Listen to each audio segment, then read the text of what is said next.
ડીસા તાલુકાના જેનાલ ગામ ખાતે પ્રવેશ ઉત્સવ કાર્યક્રમ યોજાયો। કાર્યક્રમની શરૂઆત દીપ પ્રાગટયથી કરવામાં આવી હતી। આવનાર મહેમાનોનું ફૂલ સડી અને શાલ ઓઢાડીને સન્માન કરવામાં આવ્યું હતું।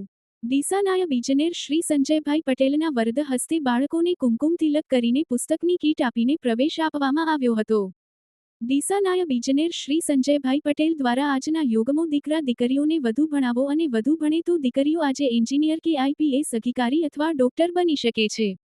વરનોડા સીઆરસી શ્રી વિશાલભાઈ પઢિયાર, ઝેરડા હેલ્પર શ્રી ભાવેશભાઈ પ્રજાપતિ, જેનાલ સરપંચ શ્રી પ્રભાતસિંહ, પત્રકાર શ્રી બંસીદ દરબાર અને દરબાર પારજી અને એસએમસી તમામ સભ્યો સાથે આંગણવાડી કાર્યકર્તા બહેનો શ્રી અને ગ્રામજનો વડીલો બહેનો મોટી સંખ્યામાં પ્રવેશોત્સવ કાર્યક્રમમાં હાજર રહ્યા હતા।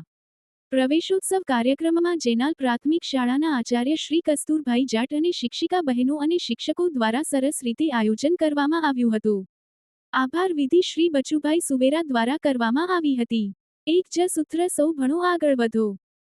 વ્યવસ્થિત રાખવાનો અને વાલીઓને બી વિનંતી કે બાળકોને આ રીતે તૈયાર કરે। છેવટે પ્રતિભા તો બાળકોમાં રહેલી જ છે। એ શિક્ષણ ભણવાની બી પ્રતિભા છે, બીજા વિષયોમાં બી હશે, સંગીત, વ્યવસાય, રમત ગમત। તો બાળકો, શાળાના શિક્ષકો, વાલીઓ અને ગામના લોકો બાળકોને એમના ટેલેન્ટ પ્રમાણે આગળ વધાવે અને આજે જે આ બાળકો છે એ આવતીકાલે આપણા દેશનું ભવિષ્ય છે।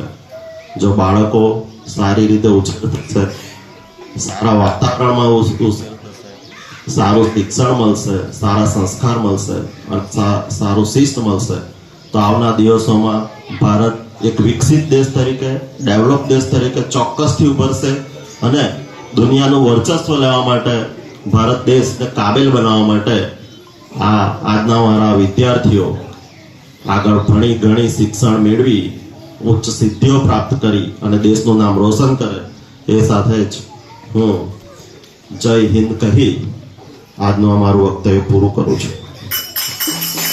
આપણા શિક્ષણની શરૂઆત કહેવાય, બાળકો માટે શિક્ષણની શરૂઆત કહેવાય અને એને દૂર સુધી લઈ જવાની જવાબદારી સરકારે ઉપાડી લીધી ને એવું કહીએ ચાલે છેક સુધી।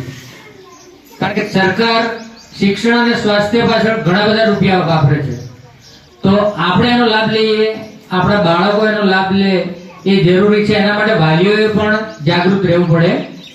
શાળામાં કોઈ પણ કાર્યક્રમ હોય, આમંત્રણ આપવામાં આવે વાલીઓને તો થોડી પાંખી સંખ્યામાં હાજરી જોવા મળે। ખરેખર વાલીઓની હાજરી પણ હોવી જોઈએ, કારણ કે એમના જ બાળકો અહીંયા ભણે છે।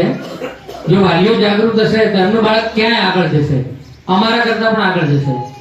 એટલે વાલીઓને એટલી વિનંતી કે થોડા જાગૃત થાઓ અને તમારા બાળક માટે તમે થોડા જાગૃત થાઓ તો તમારું બાળક ખૂબ પ્રગતિ કરશે।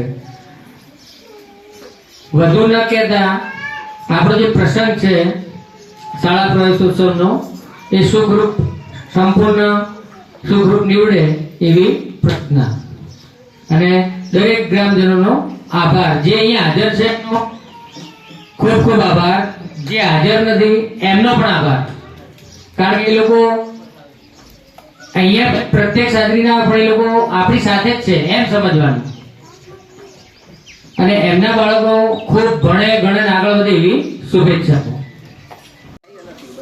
કન્યા કેળવણી અને શાળા પ્રવેશોત્સવ 2025 અત્રે મંચ ઉપર ઉપસ્થિત એને પટેલ સાહેબ અને એમની સારી ટીમ આ કન્યા કેળવણી અને શાળા પ્રવેશોત્સવના બાળકોને પ્રવેશ આપી એમને એક સરસ મજાનું કામ પૂર્ણ કર્યું છે, તો એમનો હું આભાર માનું છું। સાથે શાળા ગામના સરપંચશ્રી અને એમની આખી ટીમ આ કાર્યક્રમમાં ઉપસ્થિત છે, તો એમનો પણ શાળા પરિવાર વતી આભાર માનું છું। આંગણવાડીના કાર્યકર્તાઓ પણ આ મંચ ઉપર ઉપસ્થિત છે, તો એમનો પણ હું આભાર શાળા પરિવાર વતી આભાર માનું છું।